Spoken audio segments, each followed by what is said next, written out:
Ay, grabe talaga nangyayari ngayon sa abot kamay na pangarap na kung saan pinakita na nga ang episode para bukas. O ito nga yung teaser. Yes guys, kita na nga rin dito na ito nga hostage taking is nangyayari pa rin. Yes guys, nahirapan pa nga rin pumasok tong mga SWAT no, dito nga sa may kulungan para iligtas sana ito ang sina Annalyn, sina Moira, sina Lynette at si Arjen. Yes guys, hawak pa nga rin sila ng grupo ni Madam Lotus. Ito nga si Madam Lotus is nagulat kasi merong siyang narinig na tawag. Yes guys, nung sinagot nga niya ito, tinatanong niya sino ito, ngunit hindi siya nagpakilala. Yes guys, ito nga ay si Eric at sinumbong nga ni Eric yung mga nalalaman niya. Sinabi nga niya na as we speak, nagsisinungaling lang sa'yo si Giselle. Hindi talaga totoong masakit ang ulo ng anak mong si Carla, kundi natuloy yung operation. Yes guys, nagulat nga dito si Madam Lotus no, at talagang nainis siya at nagalit nga siya, lalo na dito kay Giselle kasi nga nalaman niya na niloloko nga lang siya at sinasabi nga dito ni Eric na niloloko ka lang ni Giselle at talagang hindi mo pa talaga nakakausap ang kanyang anak atong si Carla, kundi gumawa lang ito ng isang fake na recording para magaya ang boses ng iyong anak at hindi mo talaga anak yung narinig mong boses kanina at di talaga masakit ulo niya, kundi nasa operation na kung saan medyo delikado yung operation na ito. At makikita mo dito si Madam Lotus talagang naiinis na, lalo na dito kay Giselle. Kaya nga naisip niya, medyo na bad trip nga siya actually, na talagang nanggigigil dito kay Giselle at talagang niloloko siya. Naalala niya yung last time na naghingi siya ng tulong dito nga kay Giselle na makausap sana yung anak niya, na sana nga sabi ni Madam Lotus na hindi na sana hahantong pa dito sa hostage taking kasi gusto ko lang naman makausap at makita yung anak ko at hindi na ako pinapayagan dito sa kulungan, hindi ko pa makikita o kahit makausap man lang anak ko. And yes guys, ayun yung pulot dulo kung bakit ng hostage tong si Madam Lotus, gusto niyang makausap ang kanyang anak. And dito nga guys, ipinakita din na ito namang si Carlos na pinaghahanap na mukhang tapos na siya magpakasaya o may mangyari nga dito sa kanila ng kanyang unang asawa na ito nga si Irene no, mukhang nakaraos na ito no, at mukhang tapos na yung bakbakan nila. Yes guys, ito nga si Carlos is pinaghahanap ngayon. Bakit? Hinahanap siya nila Chang Susan kasi nga iniisip nila nasa na ito, na dapat nandito siya ngayon sa may kulungan at nag-aabang at kumbaga nagiging concern para nga sa kanyang asawa na si Lynette, pero wala.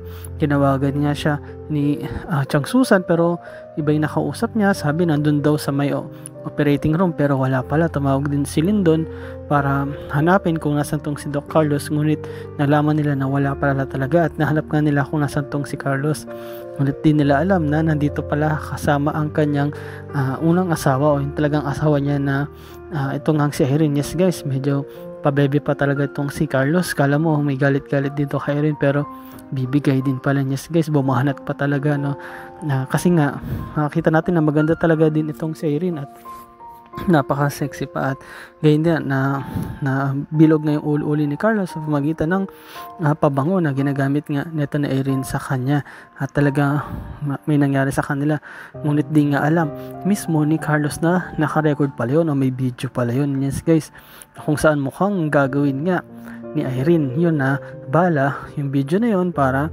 ihabla itong si Carlos o kontrolin. Pwede hingan to ng pera or pwede pang gawa ng iskandal. And yes guys, itong nangyari sa kanila, pag nalaman to ni Lynette, nako siguradong magagalit yun at maghihiwalay sila. And at the same time, pwede pa itong kumalat sa internet o kahit saan man. Pag nangyari yun, masisira din mismo yung career neto ni Carlos. Kaya ito nga ang plano talaga ni Irene na gantihan itong si Carlos, sirain at syempre hingan din ng pera o hut-hutan, at mukhang panghanib nga dito yung sitwasyon ngayon ni Carlos.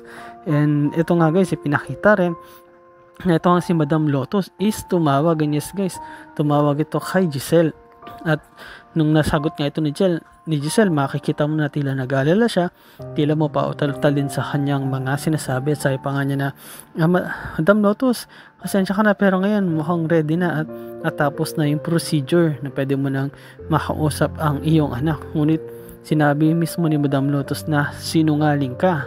Din nagulat si Giselle, anong ibig mo sabing sinungaling? Then sinabi ni Madam Lotus na alam ko na ang lahat. Alam ko na simula pa lang is pinagloloko mo ako, na binibilog mo lang ang ulo ko, na kunwari nakausap ko ang anak kong si Carla. Ngunit hindi. Ngunit nagulat din dun si Giselle. Sabi, anong sinasabi mo? Sabi ko, oo, sinungaling ka na naman at may nagsabi nga sa akin na hindi totoong si Carla yung anak ko yung nakausap ko, kundi isa lang yung fake, isa lang yung recording. At nagulat nga ito si Giselle, no? At bilang ganti nga ni Madam Lotus, at dahil nga nagsisinungaling ka sa akin at talagang iniinis mo ko, ang gagawin ko is pahirapan ang mga hostage dito, lalo na ang mga tanyag. At sinabi mismo ni Madam Lotus kung sino yung mga papahirapan niya.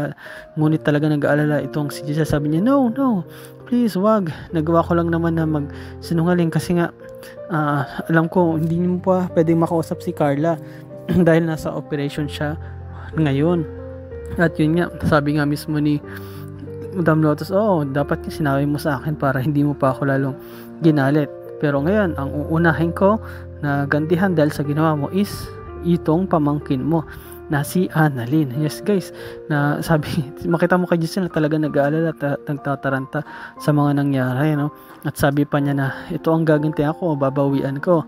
Pagkatapos nga dito kay Annalyn is isusunod ko naman ay ito ngang si Zoe na pamangkin mo rin. At sigurado makakaganti na ako sa mga pinagagawa mo at pagsisinungaling mo sa akin at pagpapaasa.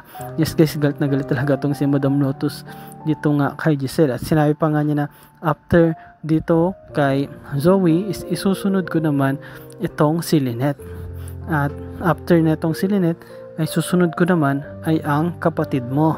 Yes guys, talaga grabing pananakot dito ni Madam Lotus. Makita mo na si Giselle is napapaiyak na at sabi niya, please, wag niyo na silang saktan, gagawin ko lahat para lang hindi mo sila saktan, o kung kailangan mo talaga makausap ang anak mo is gagawin ko. Yes guys, nakita mo talaga na na-stress na tong si Giselle. Makita mo rin mismo na ayaw talaga, no, na gustong panindigan ni Madam Lotus yung sinabi niya.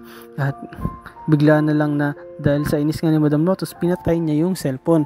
At marinig mo kay Giselle na talagang umiiyak na siya at talagang kawawa. At niisip nga niya na anong gagawin ko, sino ba rin yung nagsabi kay Madam Lotus noon. At makita mo din talaga na si Madam Lotus is gigil na gigil. Kaya nga after ng call is pinuntahan niya itong si Annalyn. At ang ginawa nga niya is kinuha niya ito, no. Actually pinagtanggol pa nga siyang nanay Lynette niya. Sabi niya, teka lang, saan kayo pupunta? Ngunit itong si Madam Lotus is talagang nanggigigil, kaya hinampas niya ng barel itong si Lynette at bumagsak ito at nakuha nga niya si Annalyn at pinahatak din sa iba. At sabi nga ni Moira na ito na yung chance natin para makatakas. Ngunit makita mo na sinunod nga na kunin is ito nga si Zoe. At nag-aalala din itong si Moira kasi nga ayaw niyang madamay sila, ayaw niyang madamay yung anak niya na ayun na lang yung kumpanya niya o kasama niya sa buhay. At tapos kukunin pa at makita mo na umiyak din si Lynette. Talagang nag-aalala siya sa pwedeng kung anong mangyari o gawin ni Madam Lotus dito nga kay Annalyn. Makita mo rin si RJ na pumapalag-palag pero hinahampas din siya ng barel ng mga tauhan ni Madam Lotus. At talaga makita mo na nasa delikadong sitwasyon sila lahat, no? Hindi mo rin alam kung anong mangyari sa kanila, lalo na dito kay Annalyn. Ito pa naman yung uunahin.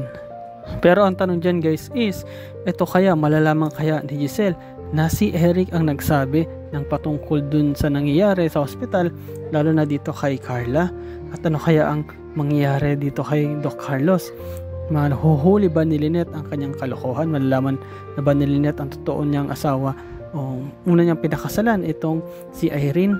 At kakalat ba yung video nila na iskandal? At ito kaya si Giselle, ano kaya ang gagawin niya para mapigilan itong si Madam Lotus na saktan ang kanyang pamilya doon? Itong si Annalyn, itong si Zoe, itong si Lynette at si RJ, ano kaya ang gagawin niya para mapakiusapan itong si Madam Lotus? Oo, ito bang si Madam Lotus is hindi na talaga papapigil at susundin na lang kanyang galit o emosyon para gantihan tong mga tanyag. And yes guys, ano kaya ang mangyari no? Yung full episode niyan, panoorin natin bukas. Yes guys, salamat sa panonood nyo sa aking channel, sa inyong pag-like, pag-comment at pag-share. At yun lang guys, ingat kayo palagi. Bye bye.